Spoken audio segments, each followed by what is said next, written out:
Հայաստանում ենք ու վերջապես եկել է այս սեզոն խաշի։ Այս լռության մեջ խաշը վայելելու իսկական տեղն է։ Սկզբից իհարկե սխտորը, տողը, անցյալ անգամ հիշում եք միսը կտրտում լցնում եմ մեջ, այս անգամ մյուս տարբերակով կուտեմ, միսը առանձին են կուտում։ Չէ սխտող։ Վայելակա ծելով ուտել, մարմելադ, քիչա։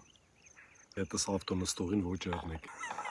Հասանք կատարելությամբ, քիչը սխտոր կներես։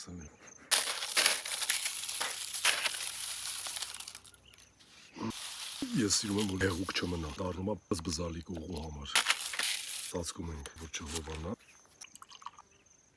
Իշ ոչ մի հեղուկ բացի ուղիից խաշի սեղանի, դեպս բարի ախոժակ։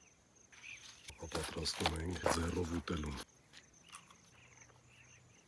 Վախ իմ Հայաստան, բողկը պարտադիր, բերանի համը թարմացնելու համար։ Երկրորդն էլ իհարկե խաշի փողների կենաց։ Սարսափելի անունը, անմահական, մեր հայկական խաշը։ Թթի ուղիա 3 տարեկան, շուտ լավ։ Մնացել ենք ես ու խաշը։ Հոկտեմբերի 1-ից համեցեք Քամանչա երջանկանալու։ Մատերս կպանն է, պես են մեր Հայաստանի կենաց, սպասում ենք։